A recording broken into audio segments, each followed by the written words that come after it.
Amis lecteurs et amoureux de la sagesse, bonjour, bonsoir. Aujourd'hui, j'aimerais vous proposer de traverser une partie de la littérature que nous propose Jean Faure. Jean Faure, 1928, mort en 2002, est un poète et écrivain français, un écrivain plutôt dans la catégorie des ésotéristes chrétiens et catholiques, mais surtout, et c'est là où ça va nous intéresser dans notre lecture, c'est un spécialiste du symbolisme, de l'histoire, ou plutôt de la méta-histoire de France plus spécifiquement, mais aussi de la cyclologie traditionnelle et des doctrines, en tout cas des réflexions sur la fin des temps, qui bien sûr s'imbriquent dans cette cyclologie traditionnelle qu'il a étudiée. Jean Faure est surtout connu pour cet ouvrage, Le cycle de l'humanité adamique. Un joli pavé rempli d'informations précieuses et de sa vision, sous-titre Introduction à l'étude de la cyclologie traditionnelle et de la fin des temps. Un ouvrage absolument passionnant, très gros traité, extrêmement bien construit. On peut aller y piocher sans hésiter une masse d'informations sur les sujets qui nous intéressent, autour bien évidemment de ce fameux cycle de l'humanité.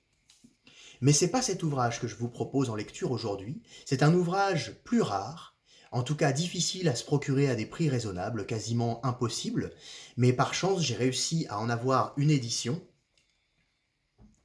La France mystique, réflexion métahistorique sur l'histoire de France, par Jean Faure.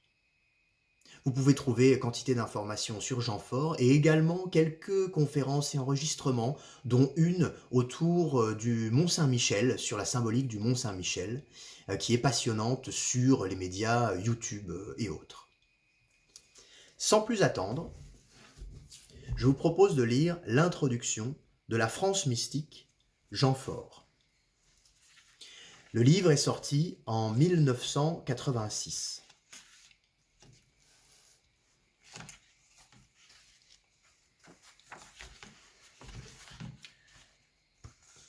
Vous trouverez chez Jean Faure beaucoup de planches, beaucoup de schémas, beaucoup de dessins. Ça rend vraiment la lecture très agréable. Introduction. Citation. Tu as tout ordonné avec mesure, poids et nombre. Livre des sagesses, 11-20. Les nombres contiennent le secret des choses, et Dieu est l'harmonie suprême. Citation de Pythagore. Le monde, épouvanté par les robots, par la menace prochaine d'une dictature capitaliste ou marxiste des robots, attend de nous la restauration universelle de l'esprit par la plus grande révolution de tous les temps. Georges Bernanos. Mon pays défiguré ne me serait plus rien si je n'étais contraint de l'aimer par la connaissance que j'ai du mystère de sa vocation. Henri Montaigu. Un arbre ne résiste à la tempête que si ses racines sont profondes. Or, nos racines d'Homo sapiens, parce que religiosus, sont hantées à la fois dans la terre et dans le ciel.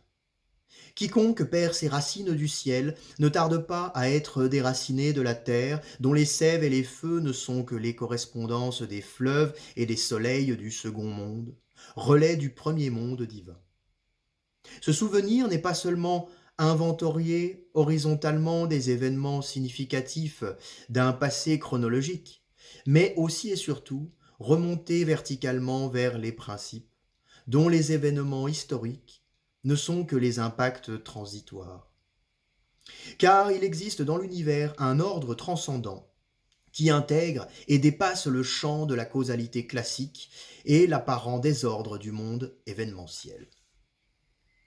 À la conscience de cet ordre métaphysique ne peuvent parvenir que les âmes chez lesquelles l'intellect rationaliste se prolonge par la plus haute des facultés, proche de l'imaginal chez un Henri Corbin. L'intellect pur ou intuition spirituelle qui court-circuite toutes les rationalisations syllogistique. Cette faculté est d'ordre éminemment mystique.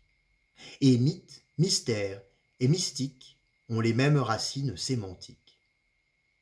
En ce temps de la fin du cycle que nous vivons, celui du règne de la quantité, l'homme de la quantité, c'est étymologiquement le prolétaire, l'accumulation des faits événementiels nous cache notre amnésie des faits véritables, des grands actes qui sont aux cieux, comme disait Paul Valéry. Les mythes, dont il importe de débarrasser étymologiquement la signification des dérives universitaires et journalistiques qui, hélas, en font presque le synonyme de mensonge, sont les scénarios divins, analogues aux paraboles des révélations religieuses, par lesquelles les archétypes primordiaux alimentent, structurent le temps de la manifestation humaine. Prétendre comprendre le devenir humain en général et le destin de la France en particulier sans invoquer les mythes fondateurs, c'est faire de la barque d'Isis et de Marie un radeau de la Méduse. Pour nous qui ne recherchons notre identité que dans la mesure où nous ne l'avons pas encore complètement perdue, il importe de procéder à ce pèlerinage intérieur dont l'accomplissement même procure, dès le départ, des joies ineffables. Les propos qui suivent n'ont d'autre prétention que de constituer un itinéraire buissonnier à travers nos identités de Français et de catholiques, racines dont les puissances des ténèbres, puissamment véhiculées par la presse et l'audiovisuel, cherchent aujourd'hui à nous faire honte. Et cela, bien sûr, sans tomber dans quelques hystéries nationalistes ou cléricales qui a toujours fait horreur aux Français que je suis, qui fuit comme la peste tout embrigadement. Entre parenthèses, d'où ma fidélité à Atlantis et à son automnier. Fermez la parenthèse. De même, m'a toujours fait horreur l'invitation claironnée à faire abreuver nos sillons d'un prétendu sang impur, parole qui, de la part d'une société qui se veut antiraciste, dénote une inconséquence pour le moins pathologique. Sans brandir donc aucun étendard sanglant, j'ai laissé à beaucoup de ces propos le ton oral qu'ils avaient à l'origine, puisque ces sujets alimentent depuis un quart de siècle plus de 2000 conférences qui, toutes, de l'extrême-orient où j'ai passé ma jeunesse jusqu'à cet extrême occident qui est ma matrie, ont pour ambition d'inventorier les échelles spatiales et temporelles de notre relation, de notre religion avec les sources célestes communes à toute l'humanité. Parmi toutes les révélations divines, ce sont indéniablement les écritures judéo-chrétiennes et en particulier l'Ancien Testament qui nous montrent le mieux à quel point l'humanité, dans le cours même de sa chute, n'est jamais abandonnée. Mais une conception par trop anthropomorphique de l'action de Dieu sur l'histoire des hommes serait de nature à nous égarer.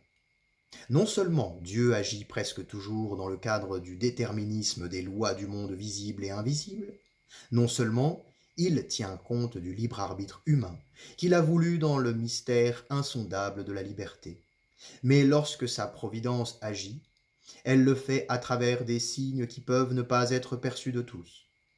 Et Dieu se sert de la métaphysique, des cycles pour baliser le temps et pour y inscrire sa volonté, sa révélation, ce dernier mot se disant en grec apocalypsis. L'histoire n'est que la chronologie de nos turpitudes. Mais cette chronologie même, par ses rythmes pythagoriciens sous-jacents, porte une signification eschatologique, car l'histoire n'a de sens que dans sa finalité. À travers le libre arbitre humain, même le plus déboussolé se dessine le dessein de Dieu, l'apocalypsis. Il m'a donc paru piquant, et d'une actualité brûlante plus qu'on ne saurait le croire, d'évoquer ici le passage du théocentrisme universel à l'homocentrisme effréné de cette fin de cycle, et cela à travers le destin d'une nation, la nôtre, particulièrement exemplaire par sa fonction de fille aînée de l'Église, devenue depuis 2 siècles le phare de toutes les révolutions du globe, c'est-à-dire de toutes les apostasies. Je préciserai enfin ceci. D'une part, cette brève réflexion métahistorique s'inscrit dans la conception traditionnelle des cycles du temps, qualifiée et en particulier de la succession des êtres précessionnels, des ères précessionnelles du bélier, des poissons et du verseau. Et d'autre part, cet essai, qui ne prétend qu'être une esquisse très perfectible, représente la suite logique de mon cycle de l'humanité adamique et le complément de mon introduction à la géographie sacrée de Paris. Ces trois ouvrages sont indissociables. Que mon ami Jacques Darès soit ici remercié de bien vouloir m'accueillir dans la jeune collection qu'il dirige chez d'Evry Livres, maison dans laquelle j'ai toujours rencontré le plus amical et le plus compréhensif accueil. Introduction de Jean Faure, Paris, le 6 août 1985. Transfiguration de Notre Seigneur. Ce livre est dédié à tous ceux qui depuis 15 siècles servent la France à travers ses déguisements successifs et qui n'ont pas seulement de la terre des lys une certaine idée, mais des idées certaines qui dépassent le seul plan politique et démagogique.